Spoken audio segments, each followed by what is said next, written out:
아멘. 자, 제목은 7대 명절입니다. 7대 절기.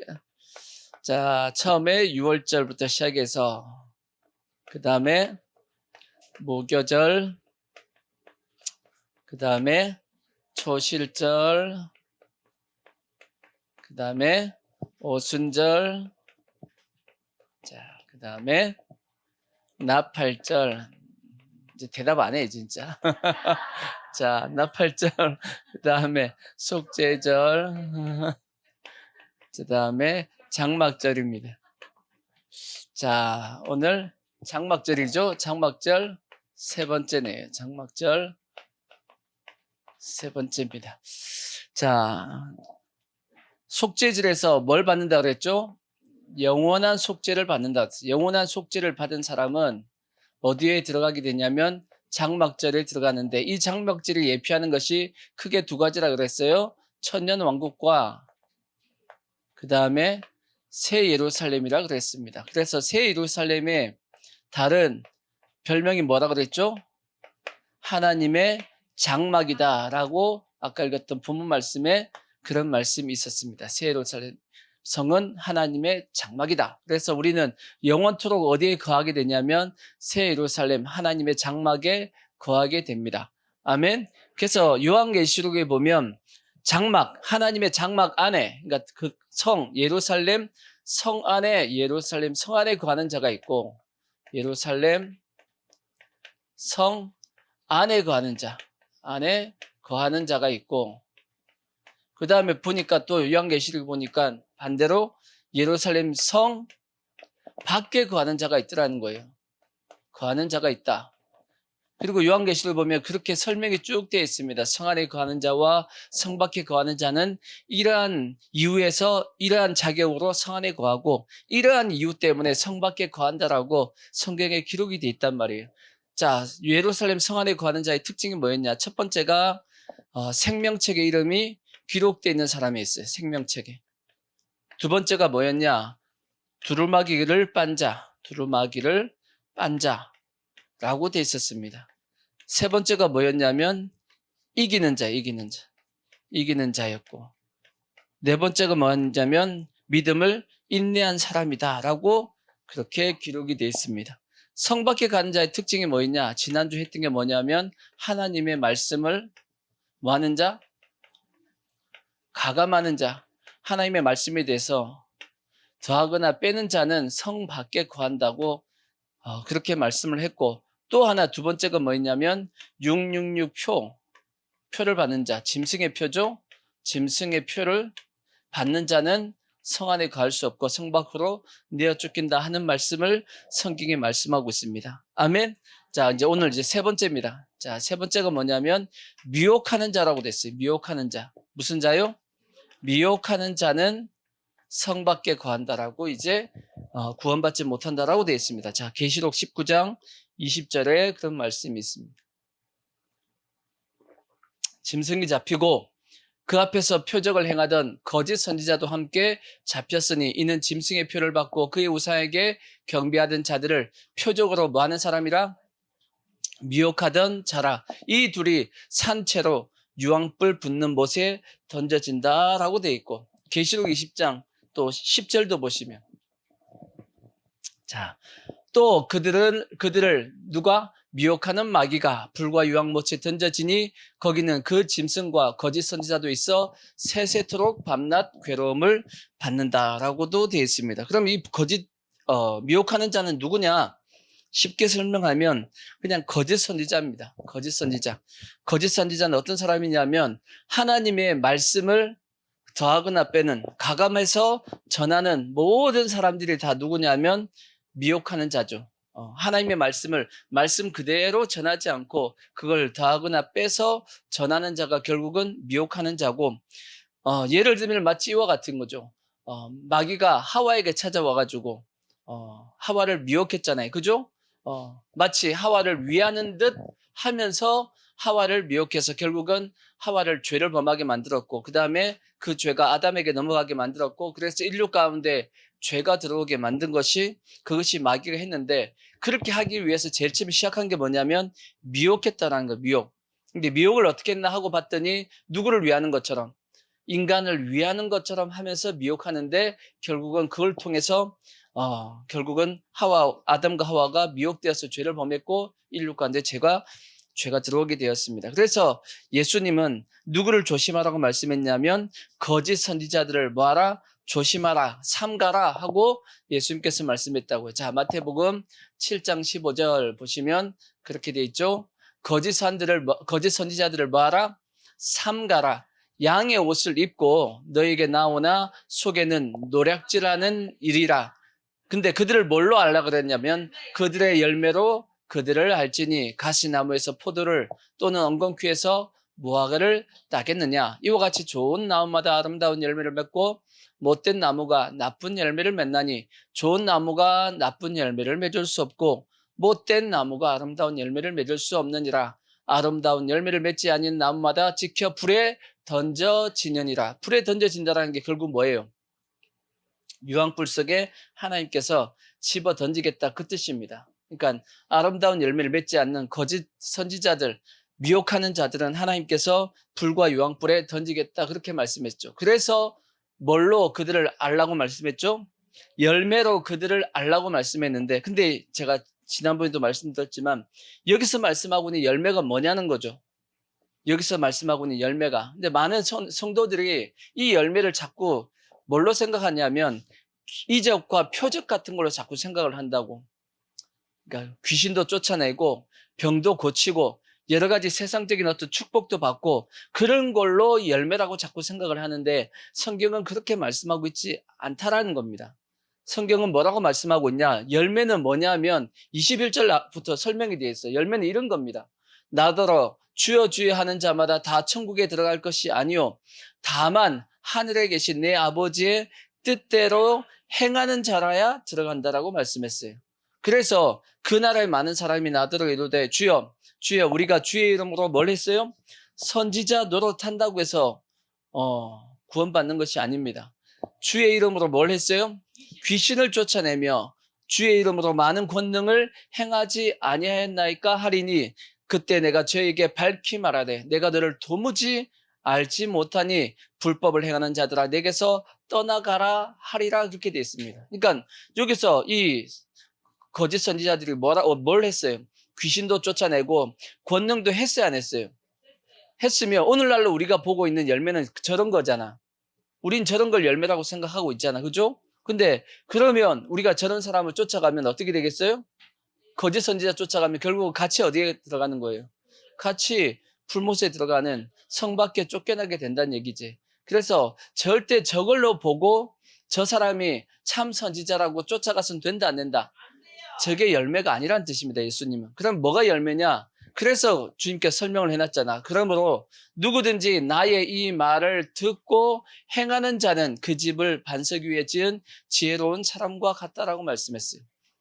열매는 뭐냐면 하나님의 말씀대로 전하고 그 다음에 하나님의 말씀대로 행하는 자가 그게 열매입니다. 그래서 여러분들도 뭘 봐야 되냐면 목회자가 하나님의 말씀대로 행하는지 말씀대로 전하는지를 봐야 돼. 그게 정상적인 참된 목회자고 그것이 아니고 하나님의 말씀을 가감한다든지 말씀대로 행하지 않으면 그것은 참된 선지자가 아니란 말입니다. 그래서 구약 성경에도 하나님께서 이렇게 말씀했거든. 자, 신명기 13장 1절에 보시면 이렇게 돼 있잖아.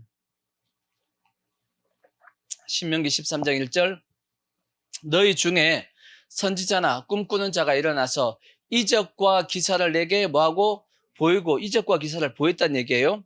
그가 너에게 말한 그 이적과 기사가 이루어지고 너희가 알지 못하던 다른 신들을 우리가 따라 섬기자고 말할지라도 너는 그 선지자나 꿈꾸는 자의 말을 청중하지 말라. 이는 너희의 하나님 여호와께서 너희가 마음을 다하고 뜻을 다하여 너희 하나님 여호와를 사랑하는 여부를 알려하사 너희를 뭐하기 위해서 시험하신다라고 말씀하고 있는 겁니다. 그러니까 하나님께서 우리 옆에다가 누굴 두시냐면 마치 거짓 선지자와 같은 자를 두신다는 거예요. 옆에 뭐 하려고? 우리를 시험해 보려고. 무엇을 시험하려고? 우리가 마음을 다하고 뜻을 다하고 힘을 다하고 목숨을 다하여 하나님을 사랑하는지 사랑하지 않는지를 하나님께서 보시기 위해서 옆에 두신답니다. 근데 옆에 두는데 그 사람들이 뭘로 미혹한다라는 거예요? 이적과 기사를 가지고 미혹을 한다라는 거지. 그러니까 우리는 그 미혹에 속으면 돼야 안 돼요? 절대 속으면 안 된다라는 겁니다. 특히나 마지막 때가 되잖아. 마지막 때가 되면 사도 바울이 뭐라고 말씀했냐? 다 데살로니가 후서 2장 1절에 보시면, 자, 데살로니가 후서 2장 1절, 형제들아 우리가 너에게 구하는 것은 우리 주 예수 그리스도의 강림하심과 우리가 그 앞에 모임에 관하여 영어로나 또는 말로나 또는 우리에게 받았다는 편지로나 주의 날이 이르렀다고 해서 쉽게 마음이 흔들리거나 두려워하지 하지 말아야 한다는 것이라. 누가 어떻게 하여도 너희가 미혹되지 말라. 먼저 뭐가 있고? 배교하는 일이 있고 저 불법의 사람 곧 멸망의 아들이 나타나기 전에는 그 날이 이르지 않는다라. 그러니까 마지막 주의 강림하심에 대해서 사도 바울이 얘기할 때 먼저 뭐가 있냐면 배교하는 일이 있다라는 거예요. 배교하는 일. 배교가 뭔가? 배교가 배신하는 죠. 뭘 배신한 거예요? 배교니까 신앙을 배신하는 겁니다. 배교는 신앙을 믿음을 배신하는 거죠. 근데 마지막 때 이런 일이 있다라는 겁니다. 근데 이것은 어떤 개인 몇몇 사람이 배신한다라는 개념이 아니죠. 수많은 사람들이 마지막 때가 되면 믿음을 배신한다라고 사도 바울이 얘기하고 있는 겁니다. 왜 그러면 어떻게 하면 저렇게 일이 발생할 수 있을까? 어떻게 성도들이 어느 날 갑자기 믿음이 변질되어질까라고 생각해 보면 저는 이렇게 생각합니다. 교회의 어떤 지도자라든지 어떤 그러니까 교회 교단이라든지 그런 어떤 단체가 어느 날 갑자기 배교를 하기 때문이에요. 그러면 거기에는 속해 있는 성도들은 모르잖아. 앞에 있는 목회자들이 당연히 우리보다 더 잘 알겠지라고 생각하고 그분들이 맞겠지라고 따라갔는데 가보니까 어디냐면 지옥인 겁니다. 이런 일이 발생할 수 있다는 거죠. 없을까요? 저는 그럴 가능성이 크다라고 생각을 합니다. 그러니까 개인적으로 한 교회에 있는 성도들이 몇몇 분들이 배교하는 개념이 아닙니다. 이거는 전체적인 어떤 무리들이 배교하는 사건들이 생겨나는데 그렇게 되기 위해서는 어떤 지도자가 배교할 가능성이 커지는 겁니다. 그래서 특히나 이제 지금 요즘 같은 경우 조심해야 될 것이 한국 교회에서도 배교하는 어떤 단체들이 있단 말이에요. 배교하는 단체들. 그래서 조심해야 됩니다. 그래서 크게는 얘기하면 WCC 같이 WCC처럼 뭐예요? 종교통합을 주장하는 목회자 밑에는 가면 안 돼. 위험합니다. 마지막 때가 되면 이건 솔직히 얘기하면 지금은 솔직히 교단도 못 믿습니다. 교단도 못 믿고 그 다음에 이 방송사들도 못 믿어요. 언론도 못 믿어. 지금 한국 교회 언론들도 솔직히 못 믿겠어. 왜 못 믿냐? 다 지금 WCC에 다 동참했거든. 우리가 어떻게 보면 극동방송이라고 얘기하는 기독교 방송에서 그나마 가장 복음적이라고 했던 극동방송까지도 WCC에 동참을 하고 광고하고 했단 말이에요. 그럼 나머지는 다 마찬가지지. 다 마찬가지입니다. 이런 걸 보면 그래서 저는 이렇게 생각해요. 마지막 때는 목회자를 잘 선택해야 됩니다. 그러니까 교단도 솔직히 얘기하면 한국 교단 대다수가 다 여기 다 들어갔거든. 한국 교회 교단이 다 들어갔습니다. 다 들어갔기 때문에 교단도 지금 그렇다고 해서 그 교단에서 빠져나올 수는 없어요.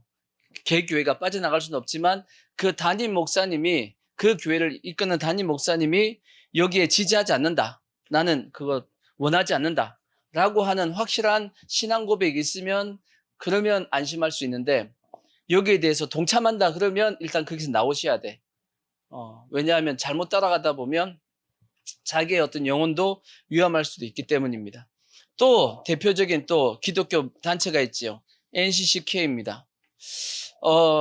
우리 한국교회 연합체가 크게 4개가 있어요. NCCK가 하나가 있고 또 뭐가 있냐면 우리 아는 한기총 있죠? 한기총도 줄임말이 있어요. 한기총. 그 다음에 한교총도 있어요. 한교총도 있고 한교연도 있어. 크게 4개입니다. NCCK는 뭐냐? 교회 협이라고 얘기합니다. 이렇게 줄임말로. 그러니까 4개가 있어요. 한국교회. 교회협, 한기총, 한교총, 한교연 4개가 있다고. 근데 이 3개는 그나마 그렇게 크게 문제가 안 되는데 NCCK를 속해 있으면 나와야 돼. 아시겠죠? 그 목사님이 NCCK를 지지한다라고 하면 나오십시오. 여기는 좌파단체야. 여기는 좌파단체입니다. 예수가 중요한 게 아니고 좌파 이념이 중요한 데가 여기가 NCCK입니다. 그러니까 교회 안에 들어와 있는 거짓 선지자의 모임이, 저는 그렇게 생각합니다. 교회 안에 들어와 있는 거짓 선지자들의 모임이 어디냐면 NCCK라고 저는 생각을 하기 때문에 저기에 목회자가 우리 목사님이 거기에 속해 있고 그걸 지지한다. 그러면 어떻게 하셔야 되냐면 빨리 나오셔야 돼요. 예, 왜냐하면 자기의 영혼도 자꾸 이런 믿음은 어디서 난다고요? 들음에서 나잖아. 자꾸 그런 얘기를 듣다 보면 그 속에서 뭐가 믿어지냐면 여기서 얘기하는 것들이 믿어진다고. 그러면 이제 자기도 모르게 배교의 길을 가고 있는 겁니다. 자신은 예수님을 믿는다라고 얘기하는데 실상은 뭐 하고 있냐면 배교의 길을 가고 있는 겁니다. 아시겠죠? 그러니까 마지막에는 뭘 조심해야 되냐? 미혹하는 자에게 미혹이 안 되도록 해야 된다고. 그러기 위해서는 그 자기를 인도하는 사람이 진짜 하나님의 말씀대로 우리에게 가르치고 있는지, 그 다음에 말씀대로 행하고 있는지를 뭐 해야 되냐면 보셔야 돼. 보고 그걸 뭐 해야 되냐면 분별해야 됩니다. 분별하고 만약에 WCC랑 NCC 케어 같은 이러한 것에 대해서 동조하고 이걸 따라가고 있다 그러면 빨리 거기서 뭐 하시라고요? 나오시고 정상적인 교회로 가십시오. 그렇게 해야지만 자기의 영혼이 뭐냐면 안전합니다. 저는 그렇게 생각을 해요. 근데 괜찮아 하고 있다 보면 자기도 모르게 뭐 하냐면 그게 자꾸 물듭니다. 거기에 대해서 그 말씀을 그들이 얘기하는 이제 미혹을 받아들이게 되고 자기도 모르게 결국은 그 길로 끌려가게 되니까 우리가 이 마지막 때 미혹되지 않게끔 잘 깨어있는 모습이 돼야 되고 예수님께서도 뭐라고 말씀했냐? 조심하라, 삼가라고 말씀했으니까 우리가 그렇게 할 수 있는 모습이 되기를 부탁의 말씀을 드리겠습니다. 아멘. 그래서 목회자의 종류는 제가 몇 가지라고 말씀했어요. 목회자의 종류. 목회자의 종류는 4가지라고 말씀했죠. 첫 번째는 선한 목자가 있고, 그 다음에는 싹군이 있어요. 싹군 목자가 있고, 세 번째는 소경 목자가 있어요. 네 번째는 거짓 선지자가 있어. 잘 분별해야 돼. 선한 목자는 어떤 분이에요? 양을 위해서 목숨을 버리는, 그리고 양을 위해서 희생하는 그런 어떤 자세가 되어 있는 분이 뭐냐면 선한 목자고, 예수님은 자신을 선한 목자라고 했습니다. 싹군 목자는 어떤 목자예요? 자, 말씀을 보자고요. 자, 요한복음 10장 11절부터 보시면 10장 11절 보시면 나는 예수님은 선한 목자라. 선한 목자는 양들을 위하여 목숨을 버리거니와 싹군은 목자예요, 목자 아니에요? 이거 목자도 아니야, 이거는. 주님이 보시기에는 뭐도 아니다? 이 목자의 자격이 없다는 얘기예요. 목자가 아니라고 해서 목자가 아닌 게 아니고 목자의 자격이 없다라고 예수님께서 말씀하셨어. 그리고 양도 제 양이 아니라 이리가 오는 것을 보면 양을 버리고 달아나나니 이리가 양을 물어가고 또 해치느니라. 달아나는 것은 그가 먼 까닭에 싹군인 까닭에 양을 돌보지 아니함이나 나는 선한 목자라. 나는 양을 알고 양도 나를 아는 것이 아버지께서 나를 아시고 내가 아버지를 아는 것 같이 나는 양을 위하여 목숨을 버린다라고 말씀했듯이 싹군 목자는 위험이 찾아오면 뭐부터 해요? 자기 살기 위해서 자기 사는 게 중요한 겁니다. 자기 사는 것이 중요해서 양들이 죽고 사는 건 별로 관심이 없어. 근데 솔직히 얘기하면 한국 교회에 지금 솔직히 싹군이 많다라고 저는 생각이 듭니다. 뭘 보면 알 수 있냐면 신학교 보면 알 수 있어. 신학교 신학생들이 예전 같은 경우는 예전에 신학교 제일 처음 들어갈 때는 목회자들 이제 교수님들이 뭘 면접 보면 물어보는 게 뭐냐면 어떻게 사명을 받았습니까? 어떻게 하나님 앞에 부르심을 받았습니까? 이런 얘기를 많이 했다고. 어떻게 부르심을 받았냐고 하나님 앞에 그런 걸 이제 목사님들이 이제 교수님들이 물어보고 그게 정상이죠. 목회자의 길을 갔다라 하면 그냥 뭐 그게 좋겠네 하고 간 게 아니잖아. 뭔가 하나님의 부르심이라든지 뭔가 자기가 목회자의 길을 가야겠다라고 했던 이유가 있다고. 그죠? 그러니까 이게 사명이죠. 하나님의 또 소명이라고 소명. 하나님의 부르심을 가지고 있었기 때문에 갔다고. 근데 요즘은 그러니까 그런 어떤 소명을 받고 목회의 길로 들어선 목회자는 뭘 잘 안 따지냐면 조건을 별로 안 따집니다. 어느 교회를 가든지 간에 조건보다는 하나님의 부르심이 뭔지, 하나님이 나를 인도하심이 뭔지 그것에 대해서 더 관심을 가집니다. 그게 정상적인 목회자야. 근데 요즘은 목회자가 신학생들을 졸업하는 신학생들은 그런 부르심에 대해서는 별로 관심이 없어요. 뭐가 더 중요하냐? 교회가 제시하고 있는 조건이 더 중요해. 어떤 교회가 더 좋은 조건을 가지고 사람을 뽑느냐, 목회자를 뽑느냐, 그걸 더 중요시 본다고. 그 조건을 보지 말라는 얘기는 아니에요. 봐야지. 인간이니까 보게 돼 있죠. 당연히 좋은 조건으로 가는 게 나쁜 거라고 생각하지 않지만 그 목회자의 자세 자체가 그것은 아니다라는 겁니다.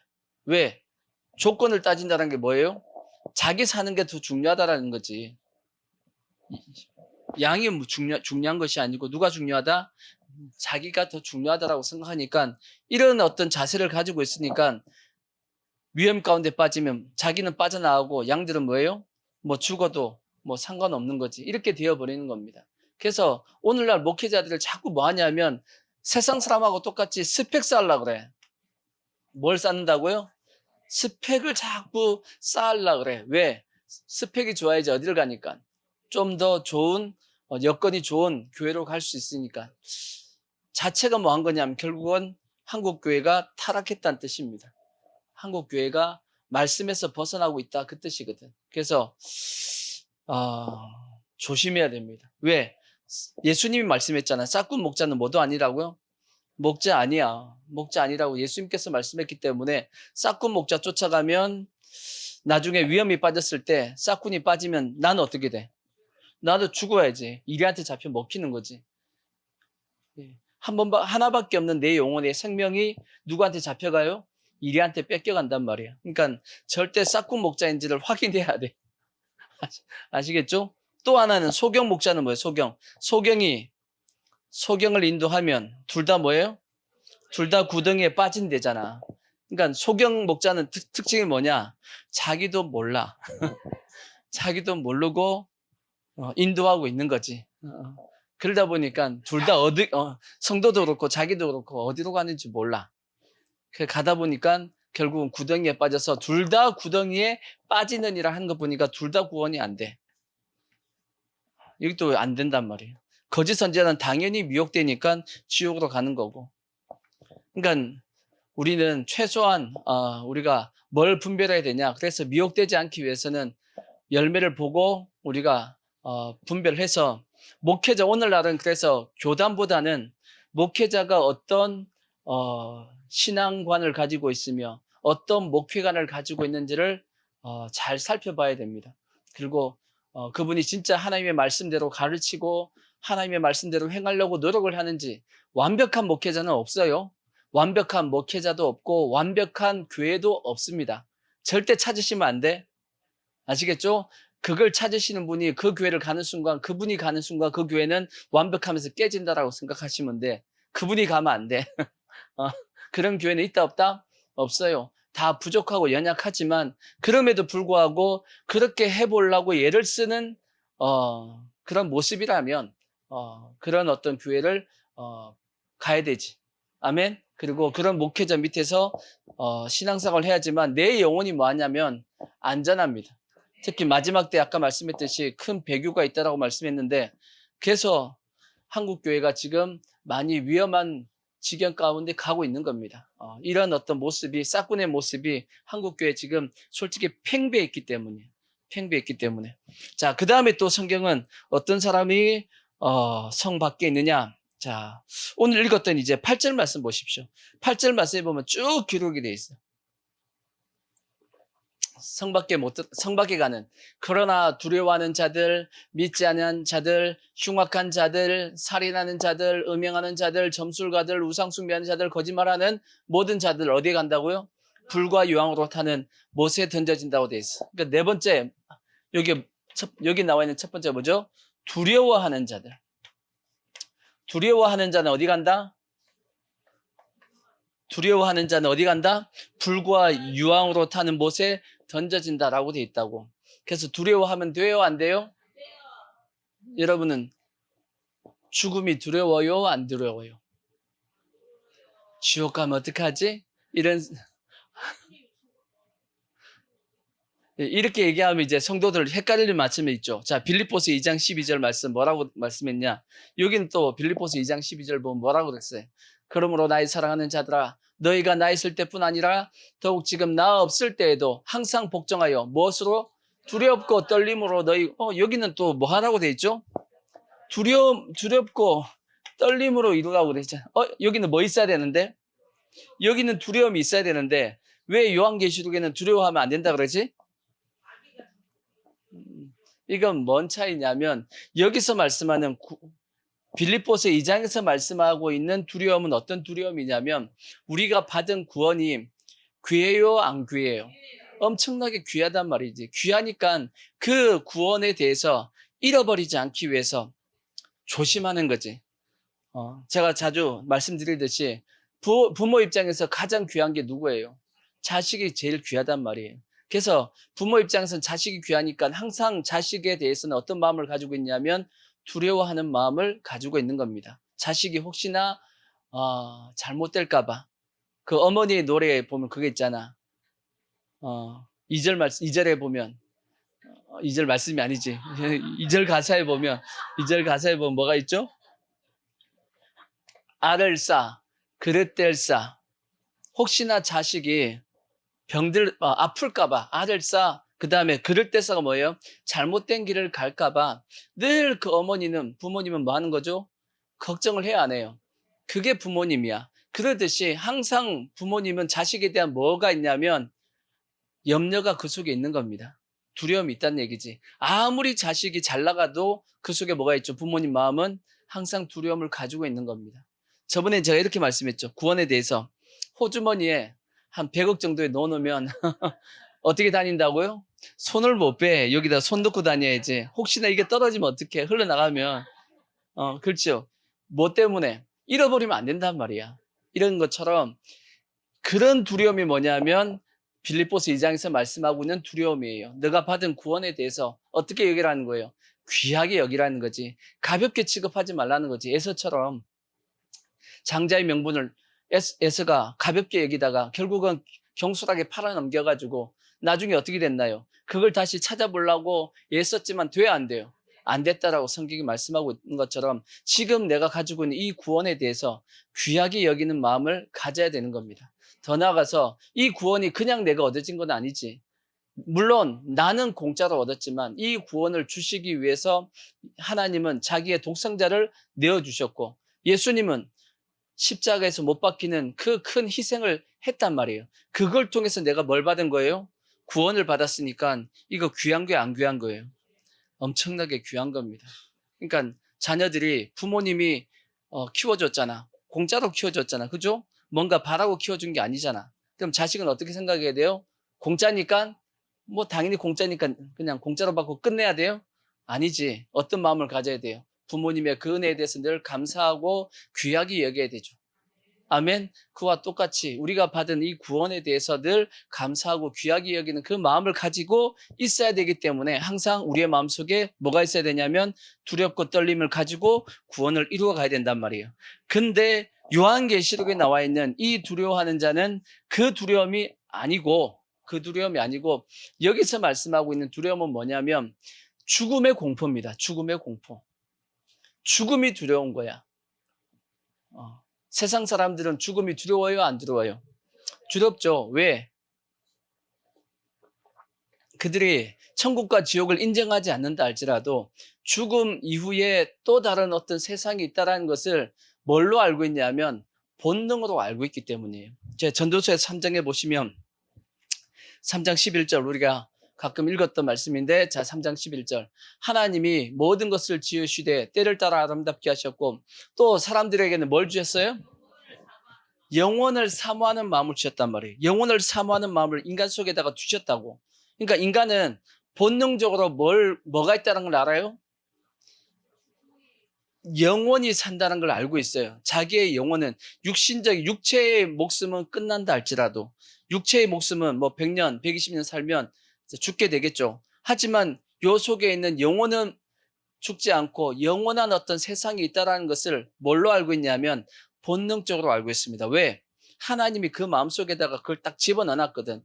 영이 들어와 있기 때문에. 짐승은 저게 있어요, 없어요? 짐승은 없어요. 짐승은 죽으면 끝입니다. 짐승은 뭐가 없기 때문에? 영이 없어요. 영이 없기 때문에 죽으면 끝이지만 인간 속에 영이 있다 보니까 죽음 이후에 세상이 있다는 것을 알고 있단 말이에요. 근데 죽음 이후에 대해서 준비하지 않은 거야. 그러니까 죽음이 막상 앞에 다가오니까 뭐 한 거죠? 두려울 수밖에 없지.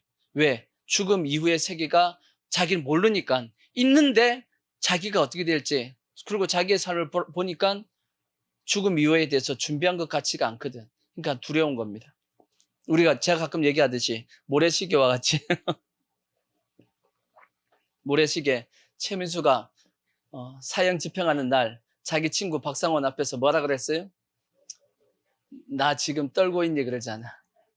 나 지금 떨고 있니? 그렇게 두려움 없이 살았던 사람 같지만 막상 이제 죽는 날이 되고 곧 자기가 이제 형장의 이슬로 이제 사라져야지. 그걸 알다 보니까 뭐 한 거예요? 떨리는 거예요. 두려운 거예요. 떨릴 수밖에 없는 거지. 우리가 박효진 장로님 그 간증 들어보셨죠? 박효진 장로님 간증에 들어보면 지금 이번 주에 뭐 사형수 얘기가 계속 나왔죠. 사형제도가 지금 사형이 안 한 지가 뭐 하여튼 뭐 30년인가 됐다 그러고 이제 뭐 20몇 년 됐다고 지금 얘기하고 막 하고 있는데, 사형 집행을 안 하다 보니까 사형수들이 뭐 하여튼 교도소 내에서 막 하여튼 뭐 교도관들도 둘겨 패고 막 그런데 어차피 뭐 안 죽으니까 뭐 그런 얘기도 지금 나오고 있는데, 그래서 그 한동훈 장관이 사형수들을 사형하는 그 시스템 있잖아요. 얘가 그걸 한번 정비하라고 지금 명령을 내렸다고. 왜 정비해야 돼요? 정비하면 어떻게 되죠? 사형을 하겠다라는 얘기도 될 수도 있고, 사형수에 대해서 뭐 하냐면 경고하고 있는 겁니다. 똑바로 하라는 경고도 되는 것이고, 또 한편으로는 묻지마 살인같이 이렇게 지금 우리나라에서 가끔씩 벌어지고 있는 이런 것들에 대해서 어차피 안 죽으니까 두려움이 없는 거지. 그러니까 그러한 어떤 흉악한 범죄들이 일어나는 것을 미리 또 미연에 방지할 수 있는 그것도 되는 겁니다. 여러 가지 어떤 이유에 의해서 지금 한번 살펴보라고 지금 현재 점검하라고 얘기한 거예요. 머리 좋아, 그런 거 보면. 머리 좋아요, 참. 근데 그 박효진 장로님이 그 간증에 보면 그 전에 예전에는 사형을 집행했대잖아. 근데 그 집행할 때 그 모습들을 보면 그 얘기를 하잖아요. 그렇게 사람들을 무참하게 죽이고 했던 그 흉악한 범죄자들이 그렇게 뭐 두려움 없이 막 큰 소리 뻥뻥 치고 막 난폭했던 사람들이 자기가 곧 이제 죽을 그 형틀이 있는 그곳을 올라가야 되는데 못 올라간대잖아. 떨려가지고 다리가 힘이 풀려가지고 그렇죠. 뭐 오줌 질질 싸고 뭐 똥도 싸고 막 그 앞에서 막 그렇게 된다라는 거지. 왜? 뭘 준비하지 않았기 때문이죠? 죽음 이유를 준비하지 않았기 때문입니다. 그러니까 그런 두려움이 있는 사람들, 두려움에 대해서 성경은 이런 사람들은 어디에 간다? 지옥에 간다라고 말씀을 하고 있는 겁니다. 근데 우리는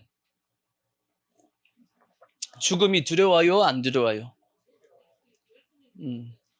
여러분, 예수 믿는 사람은 죽음을 기대하고 있어야 돼. 죽음을 뭐 해야 된다? 우리는 기대해야지. 왜 이제 누굴 만날 거야, 이제? 그렇게 내가 사모하고 만나고 싶어 했던, 물론 우리가 내 안에 예수님이 와 계시지만 그래도 한번 직접 이렇게 주님을 만져도 보고 싶고 얘기도 하고 싶고, 안 그래요? 그러잖아. 근데 드디어 뭐 하냐면 그 주님을 만날 때가 찾아온 거야. 빨리 죽어야 돼, 그쵸?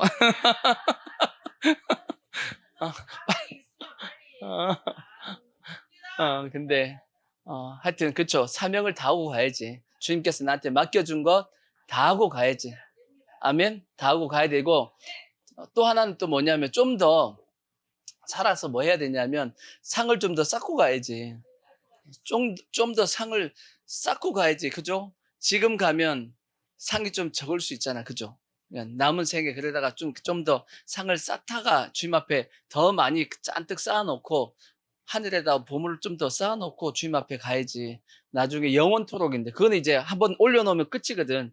영원토록 이제 그 상태로 가는 거니까 우리가 좀 더 주를 위해서 살다가 주님 앞에 가기 위해서 오래 살아야 되는 거지. 그죠? 오래 사세요. 빨리 가시면 안 되고 오래 사시라고. 오래 사시는데 그러기 위해서는 뭐 하셔야 되냐면 이미 쌓아놓은 거 까먹으면 안 돼. 아시겠죠?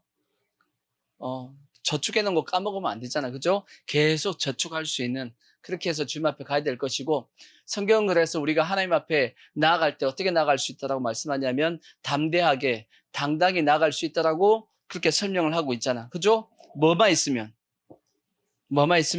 예수의 피만 있으면. 자, 히브리서 10장 19절에 보시면 그렇게 돼 있잖아요. 히브리서 10장 19절. 그러므로 형제들아, 우리가 예수의 피를 힘입어 어디에 들어갈 수 있는, 성소에 들어갈 담력을 얻었다라고. 담대하게 하나님 앞에 우리는 뭐 할 수 있다? 나갈 수 있다라는 거지. 뭘 가지고 있으니까? 우리 예수의 피를 믿고 있으니까. 자, 에베소서 3장 12절도 보시면, 에베소서 3장 12절, 여기도 그렇게 말씀했죠. 우리가 그 안에서 그를 믿음으로 말미암아 담대함과 확신을 가지고 어디에 간다? 하나님 앞에 나아간다라는 거지. 아멘. 그래서 우리는 하나님을 만날 때 두려워하는 마음이 있어요, 없어요? 없어. 우리는 하나님을 만나는 게 기대된단 말이에요. 그래서 두려움이 없다라는 말씀도 있어요, 성경에. 요한일서 4장 17절에 보시면 다, 성경에 보면 다 있어. 자, 이로써 사랑이 우리에게 온전히 이루어진 것은 우리로 언제?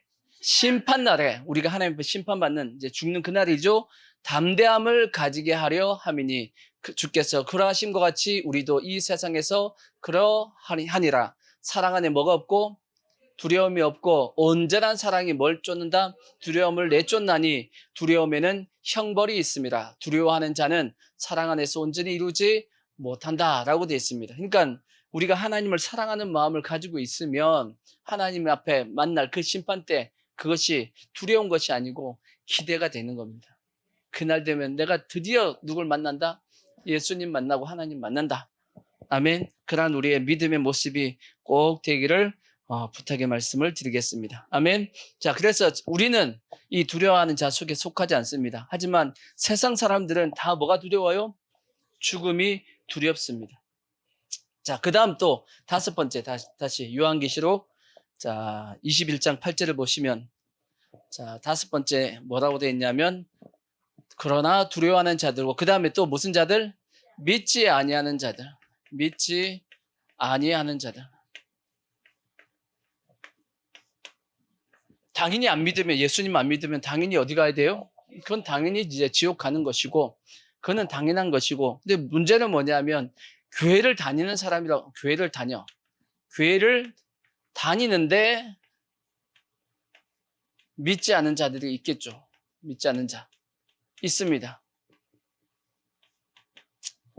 교회를 다님에도 불구하고 제대로 믿지 않는 사람이 있죠. 그러니까 하나님의 말씀을 제대로 안 믿는 거지. 예수 믿으면 당연히 천국과 지옥은 믿겠죠. 교회 다니면 천국이 있다, 지옥이 있다. 그걸 안 믿는데 교회를 다니지는 않겠지? 모르죠. 또 교회 다녀도 천국 같지 않고 안 믿는 사람이 있을 수도 있어. 하도 요즘은 더 나아가서 부활 안 믿는 성도도 많습니다. 예수를 믿는데 뭘 안 믿어요? 부활을 안 믿는다. 그 다음에 휴거를 안 믿는다. 많아요. 휴거 안 믿는 것도 진짜 많을 것 같아, 한국교회. 그렇죠? 휴거를 안 믿으니까 휴거에 대한 관심이 없잖아. 그럼 휴거에 대한 얘기를 하면 꼭 이상하게 이단 쳐다보듯이 이렇게 쳐다보고, 아니, 안 믿는 게 이단이야. 믿는 게 정상이야. 왜 성경에 휴거가 있는데 왜 안 믿냐고. 그렇죠? 그 다음에 어떤 기적과 표적. 예수 안에는 기적과 표적이 있어요, 없어요? 있어요. 있어. 성경에 있는데 뭐.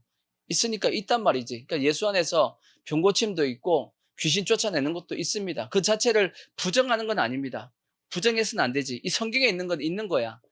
아멘. 그래서 성경 그대로 믿으면 그게 정상적인 믿음인데, 문제는 뭐냐면 교회를 다님에도 불구하고 이러한 믿는 것들에 대해서 어떤 건 믿고 어떤 건 안 믿고 하는 그러한 어떤 모습의 성도들이 많다라는 겁니다. 그러니까 정상적인 믿음이 아닌 겁니다. 그럼 이제 왜 그러면 성도들이 이러한 정상적인 믿음을 안 믿고 이러한 잘못된 어떤 믿음의 모습이 되어질까라고 생각해 보면, 첫 번째는 뭐냐면 이성으로 믿으려고 그래. 이성으로 생각해서 이해되는 것은 믿고 그 다음에 이해 안 되는 것은 안 믿는 그런 어떤 신앙의 모습을 가지고 있는 성도들이 많다라는 겁니다. 그러니까 이것은 뭐하고도 관련되어 있냐면, 이거 인본주의하고도 관련되어 있어요. 인본주의. 그러니까 18세기에 일어났던 계몽사상과 계몽주의와 인본주의가 발전하면서 점점 이 신학이 어떻게 바뀌었냐면 자유주의적인 신학으로 바뀌었잖아요. 그런 얘기를 이제 들어봤죠? 자유주의적인 자유주의 신학은 뭐냐? 이렇게 생각하면 됩니다. 자유주의 신학은 우리의 신앙의 중심이 하나님이 아니야. 내가 중심이야, 내가. 관점이 하나님 관점에서 신앙을 가지는 것이 아니고 내 관점에서 하나님의 말씀을 뭐냐면 판단하는 것이 자유주의입니다. 하나님의 관점에서 하나님은 뭐든지 다 하실 수 있잖아. 하나님이 이렇게 하시면 이렇게 하고 저렇게 하면 저렇게 하실 수 있는 능력도 계신 분이지. 근데 인간의 입장에서 보고 그거 이해 안 돼? 그건 믿을 수 없어. 이렇게 하는 것이 뭐냐면 그게 자유주의입니다. 우리가 잘 아는 어떤 이런 사건들이죠. 뭐 홍해 사건. 모세가 홍해를 갈랐단 말이에요. 하나님은 하실 수 있어요, 없어요? 하나님이 능력 있어, 없어? 하나님 능력 있지. 근데 인간의 입장에서 그거 이해가 안 돼. 어떻게 바다가 갈라져. 그래서 자유주의자들은 어떻게 해석해요? 모세가 이스라엘 백성들을 갈대밭 사이로 갈대밭 숲이 있는 그곳으로 인도했다라는 거지. 그래서 바다가 갈라진 것이 아니고 갈대가 바람에 불면서 막 갈라져가지고 그 사이를 지나갔다. 그러면 그 다음에 바로의 군대는 어떻게 죽었지? 그건 해석이 안 돼. 그건 몰라. 갈대밭 지나가다가 죽었어. 그게 더 이상하잖아. 그죠? 근데 그렇게 해석한다든지, 또 우리가 아는 오병이어와 같은 사건, 오병이어 같은 경우는 오병이어는 예수님께서 어떻게 했죠? 오병이어를 가지고 5천 명을 먹였단 말이야. 그렇죠? 예수님의 기적을 할 수 있어요, 없어요? 할 수 있잖아. 근데 어떻게 해석을 하냐? 그 어린아이가 예수님 앞에 자기가 가져왔던 도시락을 꺼냈더니 이 남자 어른들이 쪽팔려가지고, 저 조그만 애도 예수님 앞에 자기의 먹을 걸 내자 주는데 내 거 숨기고 있으면 안 되지 하고 자기 거 다 꺼냈다라는 거예요. 그래서 도시락을 다 꺼내서 다 같이 5천 명이 먹었다라고 해석을 하는 게 뭐냐면 그게 자유주의 신학의 모습입니다. 이게. 그러니까 지금 시대적으로 지금 현재 한국교회에 이런 사상을 가지고 신앙생활을 하고 있는 자들이 있다는 얘기예요. 아까 얘기했던 그 NCCK가 꼭 그런 쪽이야. NCCK가 자유주의 신학, 해방 신학을 하는 쪽이 그쪽이거든. 그러니까 이렇게 해석을 하니까 거기서 예수 믿으면 구원 받겠어요, 못 받겠어? 거기서 구원 받기가 쉽지 않은 겁니다. 예수님이 죽은 자 살릴 수 있어요, 없어요? 있지. 당연히 있지. 왜? 예수님은 창조주잖아. 병 고칠 수 있어요, 없어요? 있지. 귀신 쫓을 수 있지. 예수님이 죽었다가 살아날 수 있죠. 그들은 얘기하기를 뭔 부활이여. 예수님이 저기 잠시 기절했다가 깨어났더라고 얘기하잖아. 이게 참 이런 것들이 다, 그러니까 정상적으로 우리가 믿고 있는 지금 우리의 신앙은 뭐냐면 근본주의 신앙이라. 근본주의 신앙. 우리가 믿고 있는 건 근본주의입니다. 뭐냐? 하나님의 말씀 그대로 믿는 거예요. 문자 그대로 믿는 것. 또 다르게 얘기하면 이걸 또 이렇게도 얘기해요. 세대주의라고도 합니다. 세대주의라고도 얘기합니다. 약간 의미는 약간 다른 것이 있지만 성경의 말씀을 문자 그대로 믿는 겁니다. 그래서 우리가 세대주의 그러면 딱 나오는 게 뭐냐면 세대주의적 전천연설 그렇게 얘기하거든. 우리는 세대주의적인 전천연설을 믿습니다. 왜냐? 세대주의적 전천연설은 뭐냐면 천년왕국 전에 예수님께서 이 땅에 오시고 그 다음에 휴거가 일어나고 그 다음에 천년왕국이 있다. 그게 세대주의적 전천연설입니다. 근데 이런 자들은 이 전천연설을 안 믿어요. 세대주의적 이게 천년왕국을 안 믿어요. 천년왕국은 그냥 상징일 뿐이다. 천년 그런 거 없다. 그리고 그래서 이들을 주장한 게 뭐냐면 무천연설을 주장하는 거예요. 이런 사람들을. 천년왕국이 있다 없다? 없다. 성경이 있다 그랬어요? 없다 그랬어요? 있다라고 뒤에 써도 그냥 상징일 뿐이야. 안 믿는 거야. 어떻게 세상에 끝이 있고 하나님께서 이렇게 다 마무리하고 그런 거 없죠? 없어. 안 믿는 것. 오직 이성적으로 이해되는 것만. 이해가 되시죠? 그런 신앙을 가지고 있는 사람들이 한국교회에 많다라는 겁니다. 이 사람들이 믿는 사람이 안 믿는 사람이에요. 교회를 다니는데 제가 보기에는 안 믿는 사람이에요. 그러니까 교회 다닌다고 구원받는 것이 아니고 예수님을 제대로, 하나님의 말씀을 제대로 믿어야지만, 정상적으로 믿어야지만 구원을 받는 겁니다. 아시겠죠? 그러니까 절대 하나님의 말씀은 내가 중심적인 관점이 되면 안 됩니다. 제가 로마서에 대한 말씀을 하면서 그 말씀을 제가 드렸을 텐데, 우리의 관점은 하나님의 관점에서 보는 겁니다. 하나님의 관점으로 봐야지 인간의 관점에서 인간이 중심이 돼가지고 하나님의 말씀을 평가하면 안 된단 말이에요. 하나님의 말씀이 기준이야. 그 말씀을 내가 믿는 거지. 내 이성을 가지고 하나님의 말씀을 이렇다 저렇다 판단할 자격이 우리에게는 없어요. 하나님의 말씀은 무조건 맞아요. 자, 그랬잖아. 그 조직신학에 대해서 얘기할 때 성경은 정확무오한 하나님의 말씀입니다. 하나님의 말씀은 오류가 있어요? 없어요? 오류 없습니다. 하나님의 말씀이 그게 기준이야. 내가 거기에 맞춰야지. 하나님의 말씀이 나한테 맞춰지게 하려고 하면 된다 안 된다? 안 되는 겁니다. 그러니까 이성으로 하나님의 말씀을 접근하려고 했으면 안 되는 겁니다. 이거는 결국은 믿지 않는 자가 되는 겁니다. 하나님의 말씀은 아까도 말씀했듯이 더해서도 안 되고 빼서도 안 됩니다. 하나님 말씀 그대로 우리가 다 믿어야 되는 겁니다. 그 다음에 또 비슷한 것이 뭐냐면 세상의 어떤 세상의 풍조를 따라서 예수를 믿으려고 하는 사람들이 있어요. 지금 같은 경우는 자, 에베소서 2장 1절을 보시면 그런 말씀 있죠? 에베소서 2장 1절 보면 이런 말씀 있잖아. 그는 허물과 죄로 죽었던 너희를 살리셨도다. 그때 너희는 그 가운데 생하여 무엇을 따르고 이 세상 풍조를 따르고 공중권세 잡은 자를 따랐으니, 그러니까 마귀죠. 곧 지금 불순종의 아들들 가운데 역사하는 영이라. 예수 믿는데도 불구하고 세상의 풍조가 더 우선인 사람들이 있어. 세상의 문화와 시대적인 어떤 상황을 더 우선시해서 예수 믿는 사람이 있습니다. 지금 시대가 보통 요즘 뭐라 하냐면 PC주의라 해요. PC주의. PC가 뭐예요? 퍼스널 컴퓨터가 아니고 정치적 올바름이에요. 정치적 올바름. 정치적 올바름이라고 얘기하는 이런 내용인데 뭐냐면 여기서 나온 것이 대표적인 게 뭐냐면 소수인권 보호예요. 소수인권을 뭐 해야 된다? 보호해야 된다. 소수인권을 보호해야 된다 해가지고 나온 게 뭐죠? 동성애입니다. 동성애. 동성애 같은 게 여기서 다 나오는 거예요.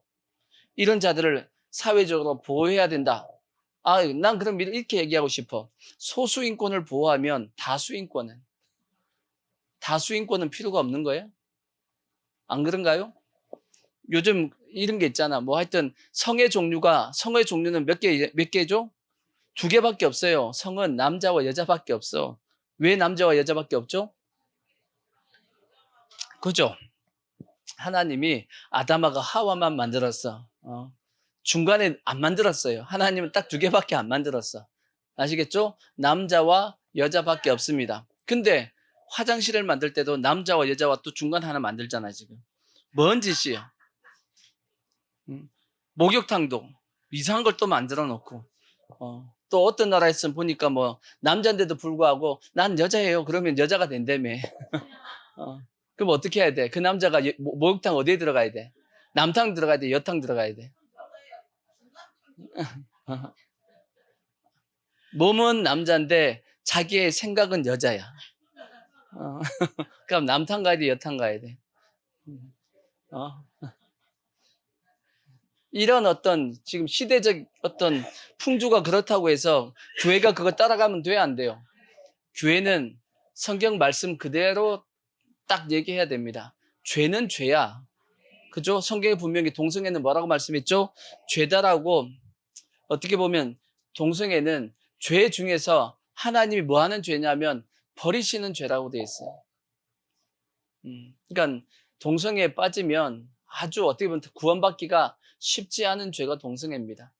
동성애자들은 속히 빨리 뭐 해야 되냐면 그걸 끊고 하나님 앞에 나오든지 하나님 앞에 나오면서 끊겠다라고 다짐하고 물론 이런 건 있어요. 동성애자가 교회에 왔다.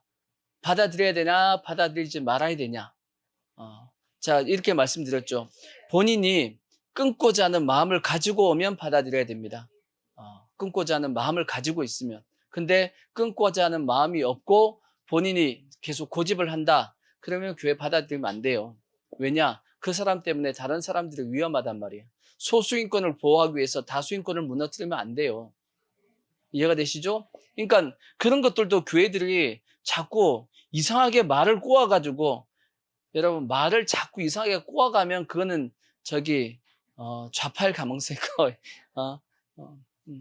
그러니까 그리고 이상하게 해서 무너뜨리려고 하는 세력입니다. 그러니까 말이 길어지거나 말이 자꾸 네가 꼬아가지고 막 하면 그냥 전곡 딱 얘기하면 될 거 아니야. 딱 간단하게 얘기하면 되는데 그걸 얘기하지 않고 그렇게 하는 것 자체가 그게 뭔가를 숨기려고 하고 있는 어떤 계획이 있는 거죠. 하여튼 교회는 절대 이러한 세상적인 풍조를 쫓아가면 안 되고 이거를 중심에서 하나님의 말씀을 믿으려고 하면 안 믿는 사람이에요. 그거는 교회를 뭐 하려고 무너뜨리려고 하는 미혹하는 자들입니다. 이해가 되시죠? 그 다음에 또 정상적으로 안 믿는 사람이 누구냐 하면 어떤 자기의 이익을 위해서 예수 믿는 사람이 있어. 교회는 다니지만 다니는 이유가 뭐냐면 자신들의 어떤 이익을 챙기기 위해서 교회를 다니는 사람들. 어떻게 보면 종교 지도자들 중에서도 많겠죠. 예수님 당시에는 바리새인들과 사두개인들, 그 사람들을 보면 예수님께서 뭐라고 말씀했어요? 이 독사의 새끼들아 그러고 욕을 할 정도로. 예수님 당시에 대표적인 두 학파가 뭐냐면 바리새인이 있었고 또 하나는 사두개인이 있었죠. 자, 사두개인이 있는데 자, 우리가 알고 있는 율법사들, 서기관들 그런 사람들은 어디에 속해 있는 거예요? 율법사, 서기관 그 사람들은 여기에 속해 있어. 율법사, 하나님의 율법에 대해서 서기관, 하나님의 말씀을 기록하는 사람들은 다 여기에 속해 있습니다. 사두개인에 속해 있는 사람들이 누구냐면 제사장이에요. 제사장. 근데 성경에 보면 사두개인은 뭘 안 믿는다 그랬죠? 자, 사도행전 23장 8절에 보면 이런 말씀이 있잖아. 자, 이는 사두개인은 뭘도 없고 부활도 없고 그 다음 뭐도 없고 천사도 없고 그 다음 뭐도 없고 영도 없다. 예수님 당시에 제사장들이 뭘 안 믿었어요? 부활을 안 믿었습니다. 제사장들이 뭘 안 믿어요? 천사도 안 믿고 뭐도 안 믿어요? 영도 안 믿었대. 야, 그 당시 이스라엘 백성들의 죄를 사해주고 바르게 이끌어야 될 그 목자들이 영도 안 믿고 천사도 안 믿고 부활도 안 믿었다라는 거지. 도대체 뭘 믿은 거야 그러면? 저건 하나님의 말씀을 어떻게 봤다라는 거예요? 아니 구약의 율법에도 그렇고 구약 성경에 천사가 나와요 안 나와요? 영이 나와야 안 나와요? 나오잖아. 근데 성경을 결국 믿었다는 얘기, 안 믿었다는 얘기예요. 제사장들이 예수를 안 성경을 안 믿었어. 하나님의 말씀을 안 믿는데 뭘 하고 있죠? 제사장의 직분을 감당하고 있는 겁니다. 그러면 백성들은 어떻게 되는 거야? 백성들은 천국 가겠어요? 지옥 가겠어요? 당연히 지옥 가는 거지. 그래서 예수님께서 딱 와서 보니까 온 백성들이 뭐처럼 보였어요? 목자 없는 양같이 보였던 거죠. 왜? 목자가 없어. 목자가 다 이루고 있으니까. 바리새인들, 서기관들 뭐 하고 있죠? 이 사람들은 뭘 좋아하는 사람이에요? 이 사람들은 돈을 좋아하는 사람이에요. 이 사람들도 뭐 좋아하죠? 돈과 권력을 좋아하는 사람입니다. 이 사람들은 돈과 명예를 좋아하는 사람이에요. 둘 다 공통점은 돈을 좋아한다라는 거. 바리새인들은 그 다음에 명예를 좋아하고, 이 제사장들과 사두개는 뭘 좋아하죠? 권력을 좋아하는 사람들이에요. 공통점은 둘 다 뭘 좋아한다? 돈을 좋아한다라고 되어 있어. 그래서 성경에 보면 예수님께서 바리새인들, 서기관과 바리새인들을 화했을진저 그러면서 막 이제 책망하는 말씀이 마태복음 23장에 기록이 되어 있는데, 왜 이렇게 했어요? 이 사람들은 백성들을 가르칠 때 자기들의 어떤 돈과 명예와 권력을 위해서 백성들에게 말씀을 전했단 말이에요. 그러다 보니까 정상적으로 하나님을 믿어요, 안 믿어요?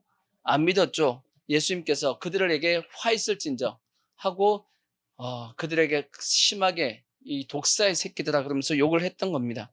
근데 오늘날도 마찬가지지. 예수 믿는다 그러면서 교회 다니면서 자기들의 이익이 더 우선인 분들이 있어.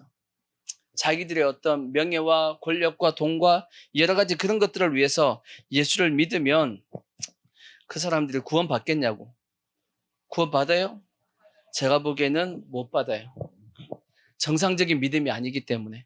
그러니까 절대 우리가 예수를 믿을 때는 세상의 어떤 이익과 그런 것을 다 뭐 해야 되냐면 내려놓고 순수하게 믿음을 가져야 돼. 아시겠죠? 순수한 믿음을 가져야 돼. 또 하나만 더 말씀드리면 이런 거가 또 비슷한 게 뭐냐면 자기가 원하는 방식으로 예수 믿으려고 하는 사람이 있어. 자기가 원하는 방향으로, 원하는 방식으로 예수를 믿으려고 하는 사람이 있어. 쉽게 예를 들게요. 술, 담배 드시는 분이 있죠. 교회에서 술, 담배 드시는 분이 있어. 술은 마시고 담배는 피는 겁니다. 근데 술 마시면 돼요, 안 돼요?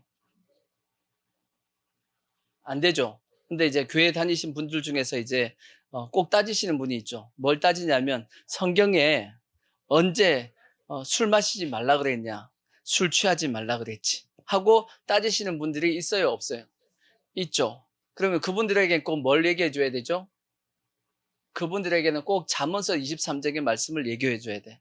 잠언서 23장을 보시면 23장 몇 절을 보시냐면 29절을 보시면 그분들한테 꼭 이 말씀을 얘기해 주세요. 죄악이 누구에 있느뇨? 근심이 누구에 있느뇨? 분쟁이 누구에 있느뇨? 원망이 누구에 있느뇨? 까닭 없는 상처가 누구에 있느뇨? 까닭 없는 상처가 왜 생겼죠? 아침에 일어나 봤더니 막 상처가 나 있어. 그게 까닭 없는 상처야. 왜 까닭 없는 상처가 생겼죠? 술 먹고 넘어져가지고, 근데 넘어질 때 몰랐어. 아침 일어나 보니까 상처가 나 있네. 그게 까닭 없는 상처예요. 붉은 눈이 누구에 있느뇨? 눈이 뻘게 그게 붉은 눈이 누구에 있느뇨? 누구에게 있다? 술에 잠긴 자에게 있고 혼합한 술. 성경에도 소주하고 저기 맥주하고 이렇게 소맥이 섞은 게 있었어. 혼합한 술을 구하러 다니는 자에게 있느니라. 포도주는 붉고 잔에서 번쩍이며 순하게 내려가나니 너는 그것들을 모두 말라? 성경에는 마시지 말라는 차원이 아니고 보지도 말라 그랬어. 그러니까 마트에 가서 근데 큰일 났네요. 종우는 맨날 술 날라야 되는데 마트에서 마트에서 술 날랐는데 어떻게 하지? 날라야지. 일을 해야지. 뭐 어쩔 수 없는데 하여튼 보지도 말라 그랬어요. 그것이 마침내 뱀같이 마을 것이요 물 것이고 독사같이 쏠 것이며 또 내 눈에는 뭐가 보여요? 귀한 것이 보일 것이요 내 마음은 구부러진 것을 말을 할 것이며 너는 바다 가운데 누운 것 같을 것이며 바다 가운데 누워서 뭐 한 거죠? 둥둥 떠 있는 느낌이 드나 봐요. 그 다음에 돛대 위에 누운 자 같을 것이며 내가 스스로 말하기를 사람이 나를 때려도 나는 아프지 아니하고 나를 상하게 하여도 내가 내게 감각이 없도다. 내가 언제나 깰까? 다시 술을 찾겠다 하리라. 그러니까 술이 계속 술을 부른다는 얘기입니다. 계속 거기에 잡혀 산다는 얘기죠. 담배도 마찬가지고. 그러면 한번 생각해 보자고요. 술, 담배에 대해서 이걸 술, 담배 했다고 해서 지옥 가요? 그건 아니야. 술, 담배 했다고 지옥 가는 건 아닙니다. 한국교회 지금 솔직히 얘기하면 술에 대해서 지금 너무 관대한데 마시면 안 돼요. 술 마시면 안 되고, 왜냐하면 술을 마시면 정상적인 이성이 안 되잖아. 그죠? 엉뚱한 짓 하게 되고 잘못된 죄를 범하게 되고 또 하나님 앞에 실수할 수 있거든. 우리가 실수할 수 있기 때문에 될 수 있으면 우리가 이제 하지 말아야 되는데, 중요한 것은 그게 중요한 것이 아닙니다. 뭐가 중요한 거냐? 그 자체에 대해서 내가 어떤 자세를 가지냐가 중요한 거야. 누구나 사람은 뭘 가지고 있냐면 연약함을 가지고 있어요. 누구는 술이고 누구는 담배고 누구는 또 다른 그 무엇들이야. 없는 그런 어떤 연약함이 없는 사람은 없어요. 누구나 다 어떤 자기 나름대로의 하나님 앞에 나아감에 있어서 연약한 약점이 있어요, 없어요? 다 있어. 근데 그것이 사람마다 다 다를 뿐이야. 그것이 보이는 어떤 그런 어떤 현상일 수도 있고, 보이지 않는 어떤 마음의 어떤 생각일 수도 있고, 그리고 여러 가지 자기의 어떤 잘못된 습관일 수도 있고, 그거는 사람마다 다 다릅니다.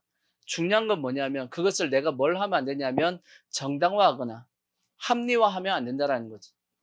우린 누구나 다 연약함을 가지고 있으니까 그 죄를 범하면 뭐 하면 되냐면 회개하면 되는 거예요. 회개. 하나님 앞에 용서를 구하고, 하나님 제가 이러한 연약함이 있습니다 하고 회개해야지. 그러면 되는 겁니다. 근데 그것을 뭐 하려고 자꾸 합리화하고 정당화하려고, 성경에 말이지 언제 술 마시지 말라 그랬냐고, 술 취하지 말라 그랬지 하고 이렇게 따지는 것 자체가 뭐냐면 그 마음의 자세가 이미 잘못됐다는 얘기예요. 아시겠죠? 그러한 어떤 마음 자세가 되면 안 되고, 자기의 어떤 그 연약함에 대해서 하나님 앞에 솔직하게 주님 앞에 나와서, 술 마시고 뭐 하셔야 되냐면 회개하면 돼. 계속 회개하셔야 돼. 마실 때마다 뭐 해요? 회개하시고, 또 담배도 필 때마다 뭐 해야 돼요? 회개하셔야 돼. 아시겠죠? 계속 우리가 그러면서 하나님 앞에 내 마음의 자세가 바르게 가는 게, 그게 중요한 겁니다. 아시겠죠? 하나님은 우리가 어떤 죄를 범했다라고 해서 그것 때문에 천국과 지옥이 이렇게 가는 것이 아니고, 하나님은 뭘 보신다 그랬어요? 우리의 중심을 본다 그랬단 말이에요. 내 마음의 연약함을 인정하고 하나님 앞에 용서를 구하고, 그래서 절대 뭐 하면 안 되냐면 고집 부리면 안 돼. 뭘 하지 말라고요? 고집. 자기가 옳다고 자꾸 뭐 하지 말자고요? 고집 부리지 말자는 거지. 그래서 사도 바울이 얘기했잖아요. 다만 내 고집과 회개치 않는 그 마음 때문에 결국은 하나님의 진노를 받는다고 로마서에서 말씀을 했잖아. 아멘. 그러니까 우리의 잘못한 부분에 대해서 뭐 하면 된다? 연약한 부분에 대해서는 회개하면 됩니다. 절대 뭐 하지 말자? 고집 부리지 말자 하는 마음을 가지시고, 그래서 우리는 정상적인 믿음을 가져야 돼. 정상적인 믿음이 뭐냐? 히브리서 11장에 나와 있는 것처럼 믿음은 바라는 것들을 뭐예요? 실상이잖아. 그죠? 그럼 뭘 우리가 바라고 있는 거예요? 하나님의 나라를 바라고 있는 거예요. 거기서 말씀하고 있는 그 내용은 하나님의 나라를 바라보고 있는 거예요.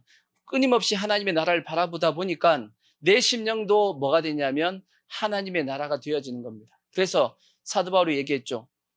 내 심령에 뭐가 임해야 되냐? 자, 로마서 14장 17절에 보시면 이것이 임해야 된다고.